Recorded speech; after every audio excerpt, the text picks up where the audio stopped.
There's something quietly devastating about how addiction creeps into our lives. You don't always notice it at first. It's not always a syringe or a bottle. Sometimes, it looks like your ninth scroll on Instagram in under a minute. Sometimes, it's needing someone's text just to feel okay. Sometimes, it's a second episode, then a third, then a season, and it starts to feel normal until it doesn't. You're not chasing a high anymore. You're escaping a low. And the scary part is, most of us don't even know where that low comes from. And if you asked Swiss psychologist Carl Jung how to treat addiction, he wouldn't start with a detox. He wouldn't even focus on the behavior. He'd ask about your soul. Because Jung believed addiction wasn't the problem. It was the symptom. We live in a world that's dopamine deprived and stimulus obsessed. Our brains are constantly trying to feel better, but they're stuck in a loop. Dopamine, the chemical we associate with motivation and reward, is drying up. Not just because of what we do, but because of what we don't understand about ourselves. Jung called this the disconnection from the self. Not your ego, not your job title. Yourself, the deepest, most integrated version of who you truly are. The part of you that's connected to purpose, creativity, and meaning. Addiction, according to Jung, is a spiritual thirst. A call from the unconscious, not just for relief, but for wholeness.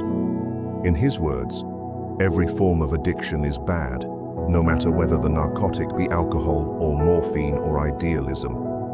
What he meant was, the root isn't the substance, it's the emptiness.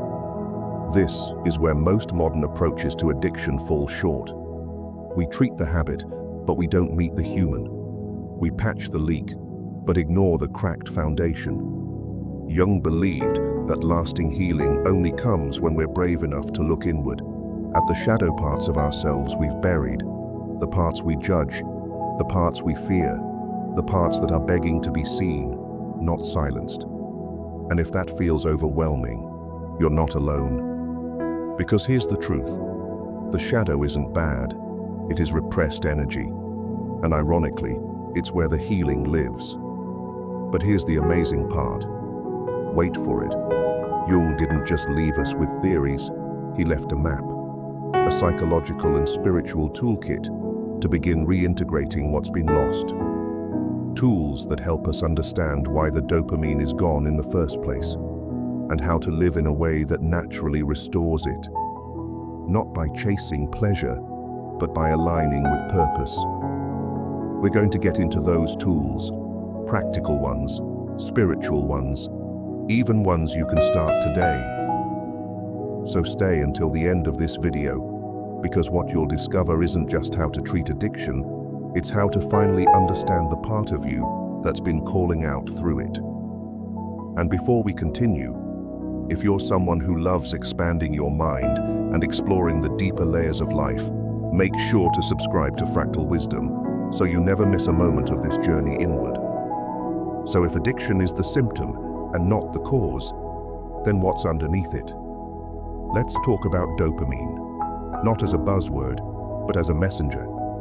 Dopamine isn't just the feel-good chemical. It's the drive behind every little action that makes us feel alive.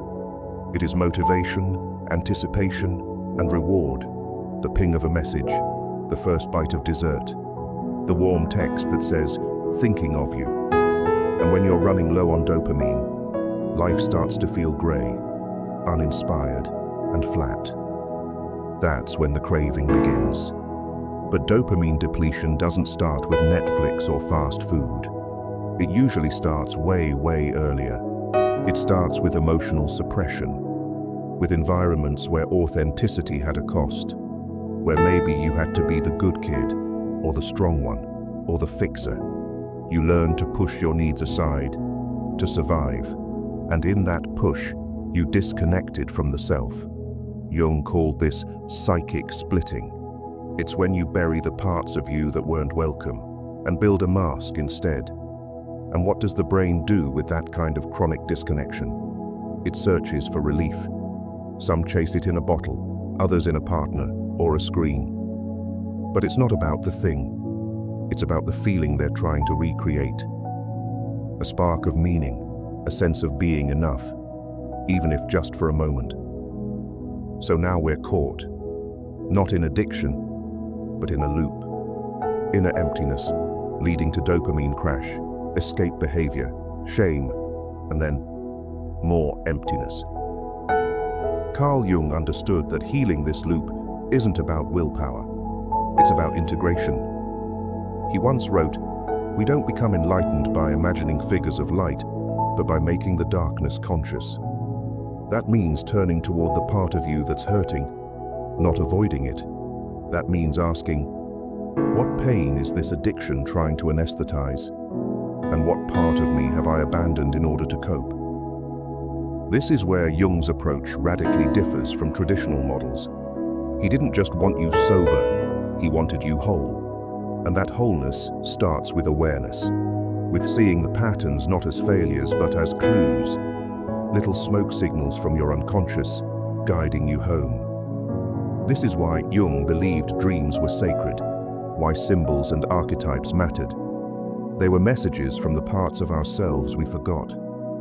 The child, the rebel, the healer, the wounded one, all still alive inside you.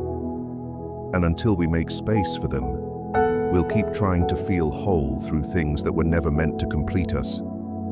But there's good news, because the moment you stop seeing addiction as a failure and start seeing it as a message, is the moment healing begins. Addiction isn't who you are. It's a coping mechanism your psyche created to protect you from a pain you never got to process. But now, you're ready. You're curious. And that's everything.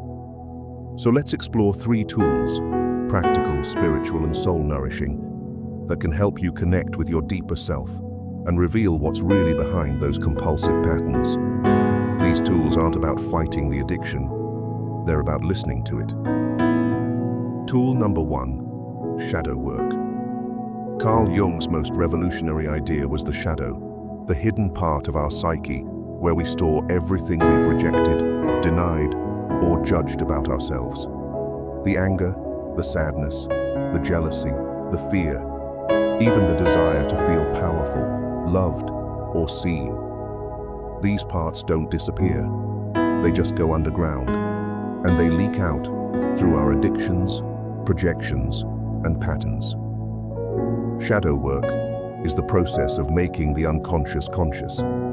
It's sitting down with yourself and asking, what part of me have I locked away because I thought it was unacceptable? What truth do I not want to look at but desperately need to? You can begin shadow work through journaling. Try asking yourself, if my addiction had a voice, what would it say to me? Write without judgment. Let it speak. You might be surprised how much truth is waiting just beneath the surface. Tool number 2, breath work. Now, Jung never taught breath work, but if he were alive today, he might see it as one of the most direct ways to meet the unconscious through the body. Breathwork is the practice of using conscious rhythmic breathing to bypass the thinking mind and tap into stored emotional energy. Our breath is the one bodily function that's both automatic and under our control, and it can be used as a portal to the unconscious. When you breathe consciously, especially in a connected or circular pattern, you send a signal to your nervous system that says, it's safe now, you can let go. What often follows is the release of buried emotions, unresolved trauma, or even long-forgotten memories.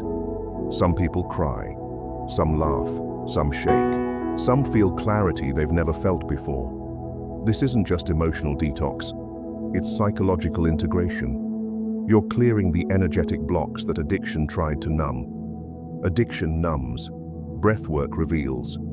Even one session can make you realize the thing you were craving wasn't a substance, it was yourself. Tool number 3, symbolic ritual as a dialogue with the soul. Carl Jung often said, the soul speaks in images. That's why symbols, dreams, and rituals carry such power. They bypass the intellect and speak directly to the unconscious. When we're stuck in addiction, it's not just our habits that are out of sync. It's often our inner world that's been silenced or ignored. Ritual becomes a way to reopen that dialogue. But we're not talking about empty ceremony. We're talking about a conscious act of connection. Here's a powerful symbolic ritual you can try. Find a quiet space and light a candle. Fire is a timeless symbol of purification. Sit with a mirror and look into your own eyes, not to judge, not to criticize, but to witness. Say aloud, I know I've been trying to escape something. I don't fully understand it yet, but I'm here, ready to listen. Write a letter to the part of you that's addicted, not to shame it, but to understand it. Then, fold it up and place it beneath the candle. Let it burn for 15 minutes while you breathe, and just stay present. This is less about fixing and more about reconnecting. You're letting your deeper self know you're not alone anymore. So now that we've looked at the symptoms, we've met the shadow, and started the work of reconnection, it's time for the real alchemy, the transformation. Because healing addiction isn't just about breaking a habit, it's about becoming someone new, or rather, someone truer. It's about answering the call that addiction was trying to silence all along. This is the path Carl Jung called individuation, the journey of becoming your whole self. Not perfect, not polished, but integrated. You see, most people think healing means returning to who they were before the addiction. But Jung would tell you, that version of you was already split, already disconnected, already suffering. The goal isn't to go back, it's to go through and become the version of you that addiction was pointing you toward. The version of you who feels whole without needing to escape. Let's talk about what that actually looks like in everyday life. Step 1. Create a life that feeds your soul, not just your schedule. Jung believed that most neuroses stemmed from a life not lived. That includes the job that drains you, relationships that numb you, the routine that leaves your spirit unexpressed. You don't heal in a vacuum. You heal in an environment that reflects your truth. So ask yourself, what in my life feeds the addiction, and what feeds my authenticity? Start small. One choice a day, one honest conversation, one creative outlet, one boundary honored. These are not just acts of discipline, they are acts of soul. Step 2. Let meaning replace stimulation. Addiction thrives in a life that is overstimulated and underconnected. We scroll instead of speak. We binge instead of